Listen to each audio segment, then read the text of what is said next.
Hi guys, welcome back to another edition of Max and Nicky 1000th Time Reactions, where we react to a song after listening to it for our 1000th time. We release 3 videos a day. Every day. So make sure to hit that subscribe button so you don't miss out on all this amazing content of ours. That's right.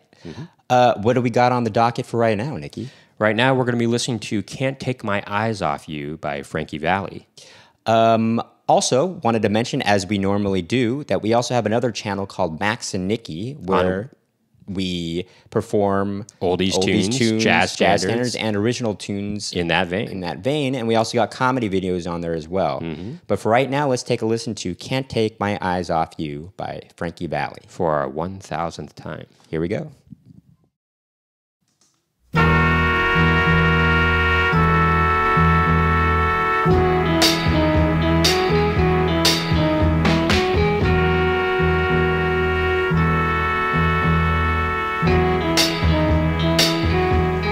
You're just too good to be true.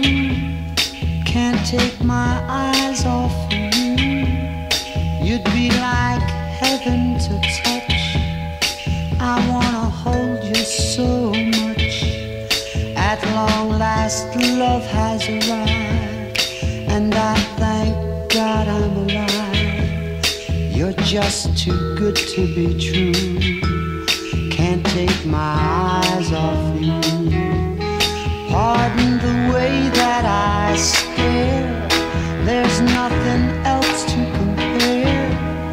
The sight of you leaves me weak. There are no words left to speak.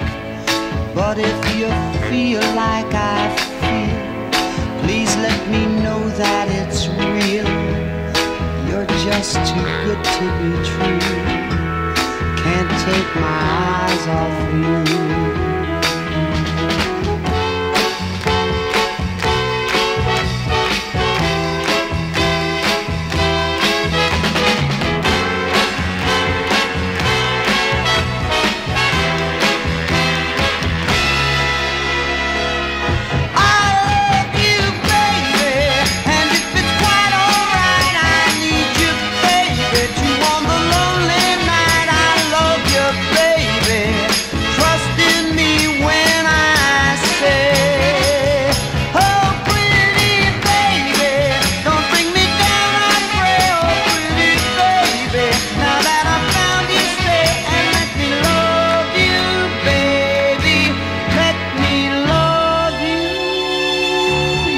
Just too good to be true.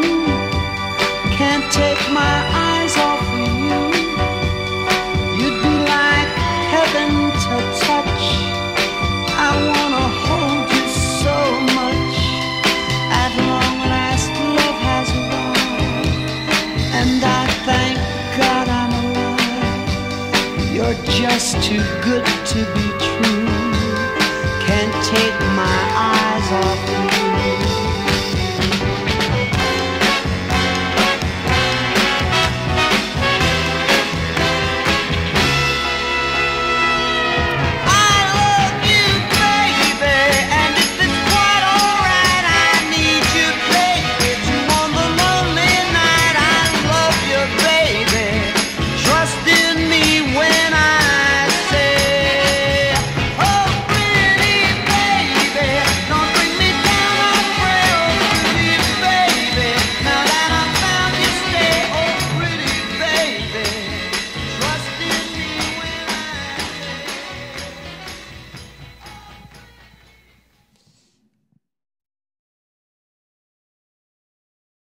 All right. It's a great tune, you Great know? tune. I mean, it's the kind of tune that on that chorus, you want to just belt it. I wanted to sing along out loud with Frankie That's right. Valli I mean, there. it's really well arranged, actually. I love how when it gets into the second verse, you start hearing the strings come in. Actually, you hear the strings at the end of the first chorus, and it really starts leads into the second verse. But also, I love in the first verse, there's these bells in the background that are But neat you to also hear. hear this thing in the left ear. This is what you call LCR panning. Obviously, it's from the 60s, but it's, you just hear either instruments in the left, on extremely to the left, extremely to the right, or right in the center.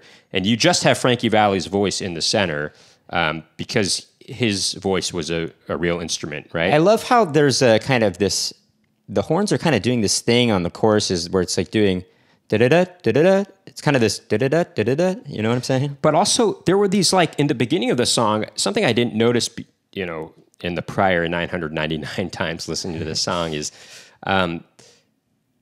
you know, there's these sort of, I don't know what it is in the left ear in the beginning of the song. It's like these, you know, I don't even know what the instrument is. I'd have to re-listen to remember what the instrument was on. Well, I do want to say it's something, because we've heard the song so many times on the radio, right? When we were growing up, that, you know, you don't necessarily, you tend not to hear, you know, it's only in the past.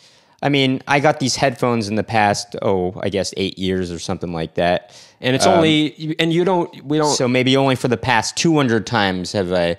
No, I'm just kidding. Well, no, we usually hear this kind of song, you know at a party or on the radio. and you'd rarely. It's listen rare with that you your take the headphones. time to listen with headphones. In fact, this might be the first time. I've heard it with headphones on before, but it's maybe the first time I've actively tried to listen for each part in the song. Sure, and it's some of these sound effects, if you will, or just these sounds. Not sound effects. It just sort of some of these sounds, ornamentations. I guess. Yeah, they're kind of new and exciting to hear for the first time, actually.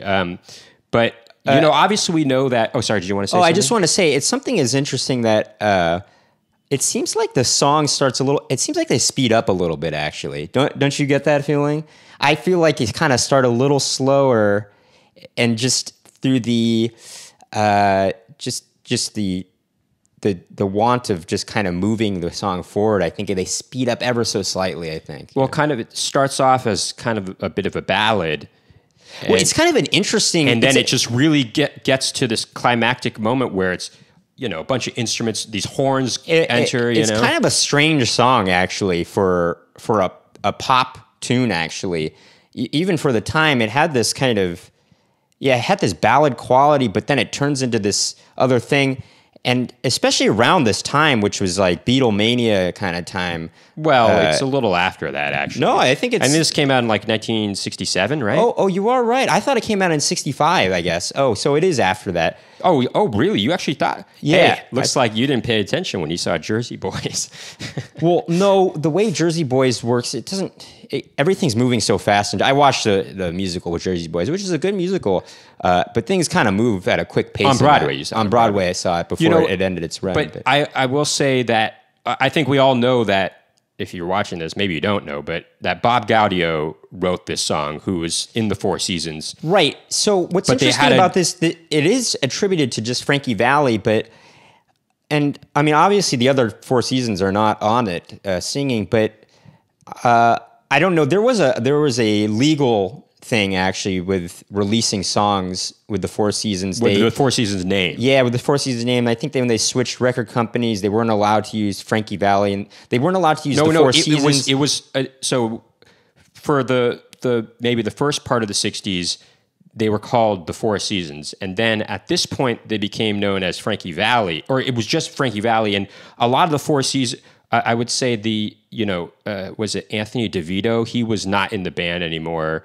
And then I think it was just Bob Gaudio wanted just to produce and write songs. Well, so it really became Frankie Valli and Bob Gaudio always shared writing credit for the songs, even though Bob Gaudio is the one that's really writing the songs. But then in the 70s, that's when it became known as Frankie Valli and the Four Seasons. No, I think you're getting that wrong, actually. Maybe I am.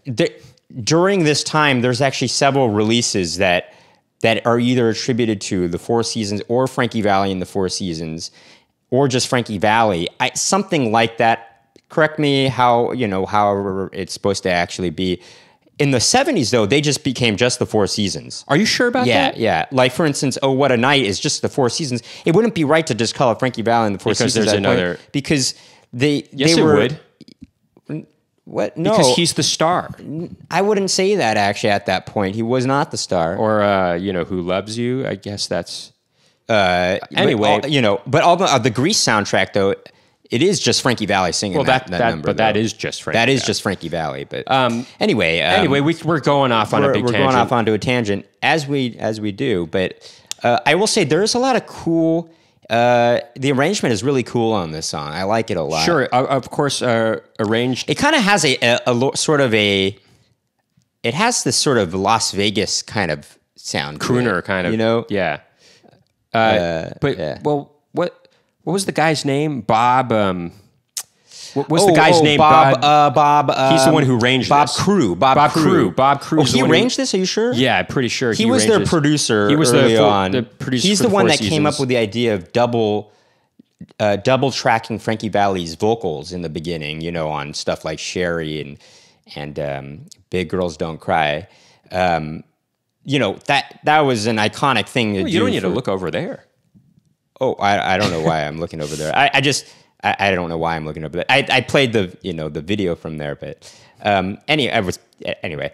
I guess what I'm just trying to say is that it was a cool thing that he decided to double track his vocals at that time. I don't know how often they were doing that at the time, double tracking vocals. Well, obviously, the Beatles did it very often. The Beatles did it very often, but early on, the Four You don't Seasons. need to look over there. I don't know why I'm looking over there. The Four Seasons were they were popular before the Beatles. You know, I mean, they were early '60s. Sure, I think they actually Beatles were in kind of the 1963 when they became really big. Finally hit number one in America in '64, I believe, right? Right, but '63 is when they started getting big. But yeah, Frankie Valli and the Four Seasons were. Frankie Valli, I think they actually had their first really big hit in 1962, if I'm not mistaken. I think you're right about that. But you guys can look up the history of all this yourself if you want. Sure, but it is I will say that double tracking kind of high voice of Frankie Valli's is a neat studio effect. I think. Sure, and it's something that a lot of artists do till this day. We do that in our own recordings. We double track. That's right. Vocals. Sometimes we even triple track vocals.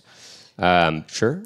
But, this is a great song. It's just, you really want to just sing along with it. I mean, you obviously saw us, lip syncing to it, but we really just wanted to actually sing out loud. But of course, we would kind of get in the way of the actual recording. But you know what? I think that's all we have to say about this for right now. If you like what you saw and heard, please hit that subscribe button and ding the post notification bells to find out about more Max and Nicky reaction videos. Please keep tuning in.